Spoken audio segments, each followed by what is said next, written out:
Hello friends, welcome to રજવાડી kitchen. આજે આપણે 1 કપ ચોખામાંથી ખૂબ જ ટેસ્ટી, સોફ્ટ અને જાળીદાર ઢોકળા બનાવશું। ઓછી મહેનતથી અને ઓછા તેલમાં બનતો આ નાસ્તો બાળકોને ખૂબ જ પસંદ આવે છે અને તમે બાળકોને લંચ બોક્સમાં પણ આપી શકો છો। તો ચાલો રેસીપી જોઈ લઈએ। તો સૌથી પહેલાં આપણે એક બાઉલ લઈ લઈશું। તેમાં 1 કપ જેટલા ચોખા લઈશું। ચોખાને મેં 2 થી 3 વાર પાણીથી વોશ કરીને 1 કલાક પલાળી રાખ્યા હતા।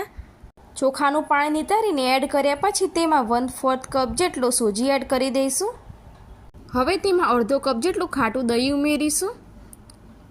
1 ચમચી અથવા તો સ્વાદ મુજબ મીઠું એડ કરી દઈશું અને 2 ચમચી જેટલી આદુ મરચાંની પેસ્ટ એડ કરી દઈશું। હવે આ બધી સામગ્રીને આપણે ચમચીની મદદથી બરાબર મિક્સ કરી દઈશું। હવે એક મિક્સર જાર લઈને તેમાં આ બધી સામગ્રી એડ કરી દઈશું અને પાણીનો ઉપયોગ કર્યા વગર એકદમ ઝીણું બેટર તૈયાર કરી દઈશું। આ કન્સિસ્ટન્સીમાં આપણે બેટર બનાવવાનું છે। બેટરને ઢાંકીને આપણે 10 મિનિટ સુધી રેસ્ટ આપશું જેથી સોજી ફૂલી જાય। 10 મિનિટ પછી આપણે તેમાં વઘાર એડ કરીશું। તો તેના માટે આપણે એક વાસણમાં 1 મોટી ચમચી જેટલું તેલ ગરમ કરીશું અને તેમાં રાઈ અને જીરું એડ કરી દઈશું। રાઈ તતડી જાય પછી તેમાં 1 ચમચી તલ અને મીઠા લીમડાના પાન નાખીને બેટરમાં એડ કરી દઈશું અને બેટરને બરાબર આ રીતે મિક્સ કરી દઈશું। આ રીતે બેટરમાં તેલ ઉમેરવાથી ઢોકળા ખાવામાં ડ્રાય પણ નહીં લાગે અને તેનો ટેસ્ટ પણ ખૂબ જ સરસ આવે છે। બરાબર મિક્સ કર્યા પછી આપણે તેમાં 1 ચમચી ઈનો અને 1 ચમચી જેટલું પાણી એડ કરી દઈશું જેનાથી ઈનો એક્ટિવેટ થઈ જશે અને હવે બરાબર આ રીતે એક જ ડાયરેક્શનમાં આપણે મિક્સ કરતા જઈશું। આ રીતે બેટર હલાવવાથી બેટર એકદમ ફ્લફી થઈ જશે અને આપણા ઢોકળા સોફ્ટ અને જાળીદાર બનશે। તો હવે બેટર રેડી છે। 5 મિનિટ પહેલાં આપણે સ્ટીમરમાં પણ પાણી ગરમ થવા મૂકી દઈશું। તો મેં પ્લેટને પણ તેલથી ગ્રીસ કરી લીધી હતી અને તેમાં આપણે આ રીતે બધું બેટર પાથરી દઈશું। હવે આ પ્લેટને આપણે સ્ટીમરમાં સ્ટીમ થવા મૂકી દઈશું અને ઉપરથી આપણે લાલ મરચું પાવડર સ્પ્રિંકલ કરીશું। આમ કરવાથી ઢોકળા દેખાવમાં પણ ખૂબ જ સરસ લાગે છે અને તેનો ટેસ્ટ પણ ખૂબ જ સારો આવે છે।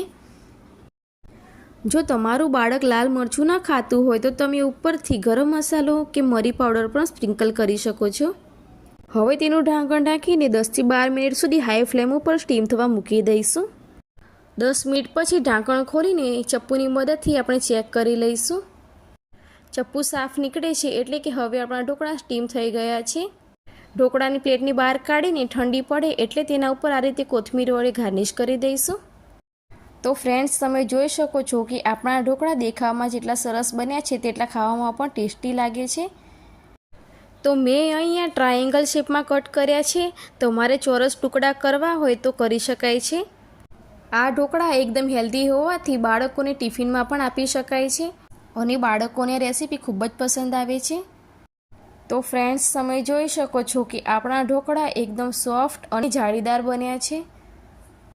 આ ઢોકળા એકદમ પોચા અને ખાવામાં પણ ખૂબ જ ટેસ્ટી લાગે છે। જ્યારે ઘરમાં કોઈ શાક અવેલેબલ ના હોય તો ત્યારે તમે બાળકોને 1 કપ ચોખાથી આ રેસીપી બનાવીને નાસ્તામાં આપી શકો છો। આ રેસીપી એકદમ હેલ્ધી અને ટેસ્ટી તો છે જ, સાથે એકદમ ઓછા ઇન્ગ્રેડિયન્ટ્સમાંથી બનતી રેસીપી પણ છે।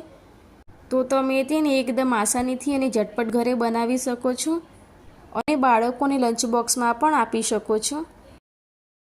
અહીંયા મેં જે રીતે ટિપ્સ બતાવી છે તમે પણ એ પ્રમાણે જો ઢોકળા બનાવશો તો તમારા ઢોકળા પણ એકદમ સોફ્ટ અને જાળીદાર બનશે। તો આ રીતે બાળકોને તમે ટિફિનમાં કેચઅપ અથવા તો ગ્રીન ચટણી સાથે પણ તમે સર્વ કરી શકો છો। આ લંચ બોક્સ રેસીપી એકદમ આસાનીથી અને ખૂબ જ ઓછા ઇન્ગ્રેડિયન્ટ્સમાં બનતી રેસીપી છે। તો તમે ચોક્કસથી એકવાર બાળકોને આ રીતે આ રેસીપી જરૂરથી ટ્રાય કરજો।